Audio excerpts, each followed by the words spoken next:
Et si certains pasteurs que vous suivez n'étaient pas exactement ceux que vous pensez? Derrière les sermons, les miracles et les foules en adoration, des rumeurs persistantes évoquent des liens avec des cercles très discrets, la franc-maçonnerie. Vérités dérangeantes ou simples accusations sans fondement. Dans cette vidéo, nous allons plonger au cœur d'un sujet aussi sensible que controversé. Entre histoire, témoignages, polémiques et démentis, vous allez découvrir ce qui se dit réellement sur ces figures religieuses très influentes. Mais surtout, nous allons faire la part des choses entre faits avérés et rumeurs amplifiées par les réseaux sociaux. Restez bien jusqu'à la fin, car certaines révélations pourraient clairement changer votre perception.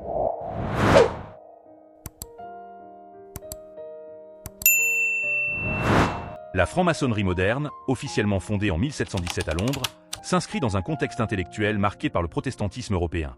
Des figures comme Jean-Théophile Desaguliers et James Anderson ont joué un rôle majeur dans la structuration de ces bases idéologiques. Anderson est notamment connu pour avoir rédigé les constitutions maçonniques en 1721, un texte fondamental qui encadre encore aujourd'hui les principes de la franc-maçonnerie. À cette époque, il n'était pas rare que des pasteurs protestants soient également membres de loges, dans une Europe traversée par les Lumières et les débats sur la religion, la raison et la société. Au XVIIIe siècle, notamment en France durant la Révolution, constituante, législative, convention, plusieurs pasteurs protestants étaient affiliés à des loges maçonniques. En Espagne, dans les années 1930, certains dirigeants protestants ont également été associés à la franc-maçonnerie, ce qui leur a valu d'être persécutés sous le régime franquiste, qui assimilait protestantisme et maçonnerie à une menace idéologique. Cependant, ces liens historiques ne signifient pas que tous les pasteurs sont ou ont été maçons. Aujourd'hui, ces connexions sont souvent réutilisées pour alimenter des discours contemporains, parfois sans preuve solide.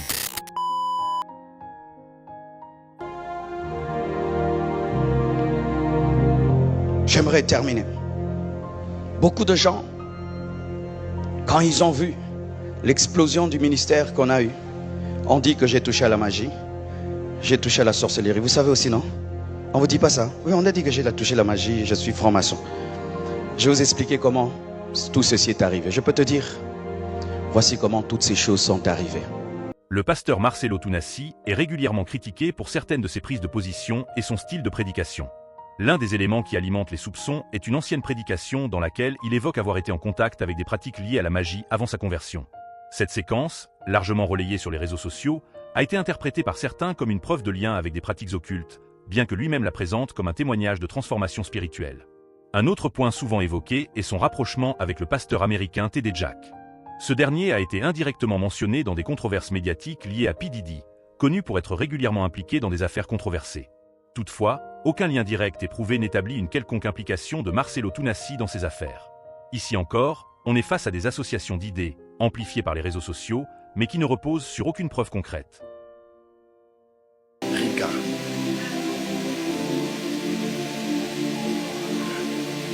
La Riga que je vois, son numéro devrait être plus 59 696. Je vois comme 11 85 04. C'est vous?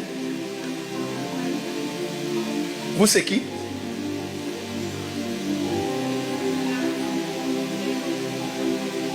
C'est elle? Acclamez très fort pour le Seigneur. En mars 2022, Francis Tatou a été au cœur d'une polémique majeure après la diffusion de prétendues notes vocales et témoignages l'accusant d'entretenir des relations avec des hommes.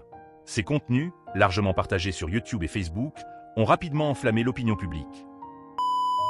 Écoute, je ne sais pas ce qui se passe avec toi. J'ai pris mon avion pour venir ici pour te voir.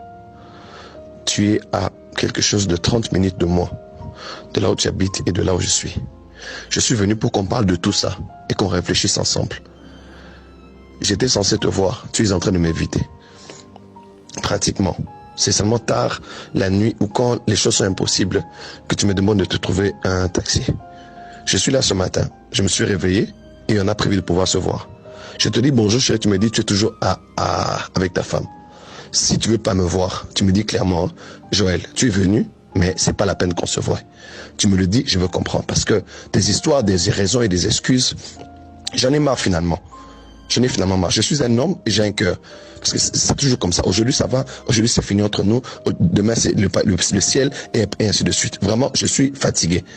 J'ai déjà beaucoup de problèmes comme ça. J'ai déjà beaucoup de... Je parle de la sorcellerie et précisément de l'esprit de poursuite. Nous allons briser cet esprit et libérer votre ascension, car car votre saison, c'est maintenant. Le lien est là. Face à cela, le pasteur a formellement démenti ces accusations, dénonçant une campagne de diffamation visant à nuire à son ministère et à son image. Comme beaucoup de leaders religieux influents en RDC, il est également la cible d'accusations liées à l'origine de sa richesse ou de son pouvoir spirituel. Certains détracteurs évoquent des liens avec la franc-maçonnerie ou des pratiques occultes. Cependant, aucune preuve tangible n'a jamais été apportée pour soutenir ces affirmations. Ce cas illustre bien comment la popularité peut exposer à des attaques médiatiques, souvent sans fondement vérifiable. Denis Lacy est une figure très médiatisée, connu pour son style extravagant et sa proximité avec le monde artistique. Ses prédictions concernant certains musiciens et sa supposée proximité avec l'ancien président Joseph Kabila ont renforcé son aura. Parce que on dit que moi ça que nous ça les locaux sans autorisation balle. Peut-être ça va fantasme naïe. Un fantasme à moi c'est. T'es en balle. Comme cause un peu besoin à moi si. Bon, en la voyant, est-ce que à quoi que nos engagements n'a pas nani parce qu'on l'a déjà aimé, il a eu au monde. Donc au monde maman c'est une femme avec une belle taille. Non là c'est après. Ah ça t'en a pour ça au ça. Non, c'est au taille après que botanaï, les maisons est plat. Ah même après que botanaï. Oui. Ah kena ba longoni ba Grèce ba opéré ba salier bon plat. Bon. Bah suivre l'homme sous parti awa parti côté à côté et puis ça personne mais ce qui c'est là bon si c'est vrai alors Marcelo il doit présenter les esquisses à la nation à l'église si c'est vrai oui et c'est pas bien parce que c'est un péché, hein? Bon, c'est un débat. C'est un débat comment? Bon, il corrige Dieu, mais c'est un débat. Déjà, dans le, bon, moi, tout le monde a pasteur Marcelo a été sur la sanctification, la sainteté, mais... C'est un moutou. À cause à peine à poser à moi, break, il y a mon aîné à Ozana, un moutou, papa. Un moutou, alors, un fantasme. Et vous pouvez qui s'y sauter, va passer, tout le monde, va bien au moutou. Non, tu peux ici. Moi, les belles, tout ça, tu peux ici. Dans le bien, oui. Mais ça, fantasme, l'état me soucie le côté. Il y a que l'on va passer. Ah, ok, non. Au pays, ça monte sur Internet, que non, mon bali, pas même pasteur, on met la libérée à mon ciné. De côté libéré, ça va. Nandima. Pour éviter le cancer. Ah! Ouais, scientifiquement. Et comment ma cancer? Oui. Babi, sozo, mais la libérée. Il y a un docteur. Bah, c'est ça, mais tu dis. Mais aussi les soupçons autour de lui. Certains internautes l'associent à la franc-maçonnerie, notamment en raison de son influence et de son train de vie. Par ailleurs, des rumeurs circulent également concernant son orientation sexuelle, sans aucun fait documenté. Lui-même a parfois tenu des propos jugés audacieux sur la sexualité dans le couple, affirmant que la Bible n'interdit rien dans l'intimité, ce qui a suscité de vifs débats. Il a aussi raconté avoir été approché par des pasteurs aux tendances homosexuelles, mais ces témoignages servent davantage à critiquer certains milieux religieux qu'à établir des faits sur sa propre vie. Encore une fois, beaucoup de bruit, mais peu de preuves. Camille Makosso, surnommé le général Makosso, est une figure très controversée en Côte d'Ivoire.